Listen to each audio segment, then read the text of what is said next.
Si ton frère a commis un péché contre toi, va lui faire des reproches seul à seul. S'il t'écoute, tu as gagné ton frère. S'il ne t'écoute pas, prends en plus avec toi une ou deux personnes afin que toute l'affaire soit réglée sur la base de la parole de 2 ou de 3 témoins. Le péricope d'évangile que nous venons d'écouter nous invite au règlement amiable de nos différends et surtout à la correction fraternelle. Dans l'Église, famille de Dieu, comme dans toute société humaine, les difficultés dans les relations interpersonnelles ne manquent pas.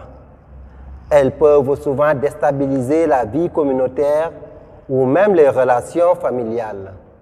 Toutefois, le Christ, conscient de nos relations, parfois difficiles et tendues, mais surtout un bon thérapeute de l'humain, nous invite à aller vers l'autre, le reprendre sans le moraliser, aller à l'autre et lui parler seul à seul. Cette démarche que nous suggère le Christ vise à bâtir une véritable et solide fraternité dont il est le socle et par conséquent de vivre le commandement de l'amour. En clair, c'est à la charité que le Seigneur nous invite.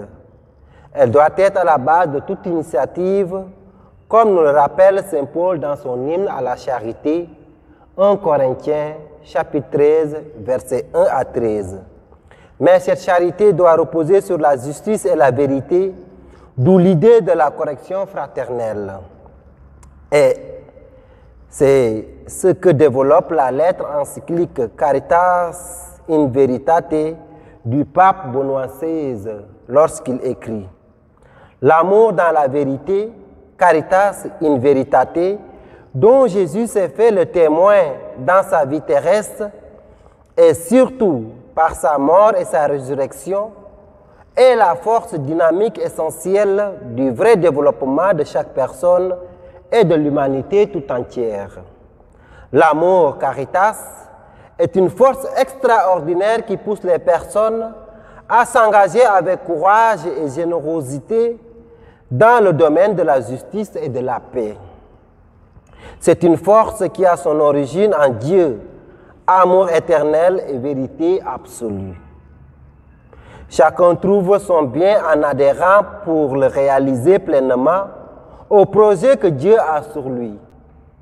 En effet, il trouve dans ce projet sa propre vérité et c'est en adhérant à cette vérité qu'il devient libre.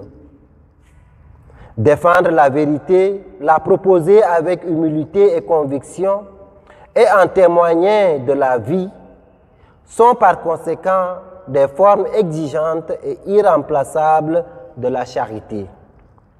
Autrement dit, l'amour doit s'exprimer dans la vérité pour faire régner la justice et la paix. Et c'est parce qu'on est porté et entraîné par l'amour qu'on corrige l'autre. Ainsi, la correction fraternelle doit-elle avoir pour but le plus grand bien de l'autre. C'est pourquoi, conscient que l'homme est un être en perfectionnement, il importe de nous supporter et de nous aider les uns les autres pour réaliser notre être d'enfant de Dieu et de disciples du Christ. C'est donc dans l'amour que nous pourrons nous corriger mutuellement, sans hypocrisie, sans orgueil, avec douceur et humilité, afin de constituer l'Église, famille de Dieu, et refléter notre véritable identité de frères et sœurs de Jésus. Alors, en ce jour où l'Église nous donne l'occasion de célébrer Sainte Claire, disciple de Saint François d'Assise, demandons à Dieu, par son intercession, de nous donner la pauvreté du cœur, une véritable fraternité, la charité véritable, l'humilité et la confiance totale en Dieu pour construire un monde plus juste et plus pacifique avec l'engagement de tous les peuples et institutions. Ainsi répondrons-nous favorablement à l'appel à la fraternité et à l'amitié sociale que le pape François nous a lancé dans sa lettre encyclique « Tous frères », c'est-à-dire en latin Fratelli tutti, que Dieu nous y accompagne.